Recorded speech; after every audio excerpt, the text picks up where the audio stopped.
арстан болсун, ал башка нерсе болсун, кимге кандай мамиле кылганды билишибиз керек.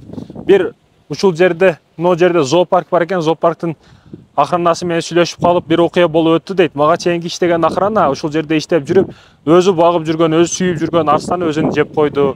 Өлтүрүп салыптыр, артынан тырмап салыптыр, өтө кыйнап өлтүрүптүр деп айтып берип атат да. Айтайын дегеним, ошо паркта иштейсизби, кайсыл жерде иштейсиз, шефке кандай мамиле кыласыз? Ал шеф эмес, жаныбар. Жаныбар баары жырткычтыгын кылат, ал акылы жок. Биз акыл дагы бар, каалоо дагы бар нерселерибиз да. Периштелерде каалоо жок, бирок акылы бар. Ал эми жаныбарларда акыл жок, бирок каалоо бар. Сизди каалаган учурда бир нерсе кылып коюшу мүмкүн. Бир арстан немени чакырыптыр. Койду чакырып, менден эмнени житкелип атат десе, падышам, сиздин оозуңуз сасып атат дейт экен. Сен мага ушундай дедиң деп, баягы койду ошол жерде өлтүрөт экен. Арстан анан аюуну чакырат экен. Аюуну чакырып, менден эмнени житкелип атат десе, баягы аюу кошоматчы болуп пахта коюп кеп, падышам, сиз арстандын житкелип атат дейт экен. Аюуга жарашпаган иш кылдың деп туруп, ошону аюуну да өлтүрөт экен.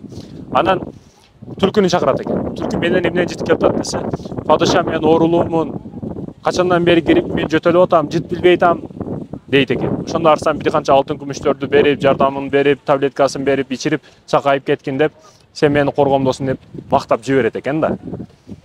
Муну байкап турган бир жаныбар келип түлкүдөн сурайт экен. Түлкү жаман кыйтырсын, түлкүсүн. Ушул жерден эсенчиликте чыгып кеттиң дейт экен да. Анан түлкү жооп берет экен. Жырткыч кан көрсө жей турган арстандын алдында жакшы көрүнүштүн дагы кереги жок, пахта коюштун да кереги жок, акыйкатты айтыштын да кереги жок. Ар ким мамиле кылганды билиш керек. Урматтуу мекендешим. Мусулман бир чактырган жерине экинчи жол чактырбайт. Мусулман керектүү адамга керектүү мамиле кылганды билет. Айбанга дагы, ташка дагы, адамга дагы. Лох болуп калбайт мусулман. Бирөөнүкүн албайт дагы, алдырып дагы койбойт.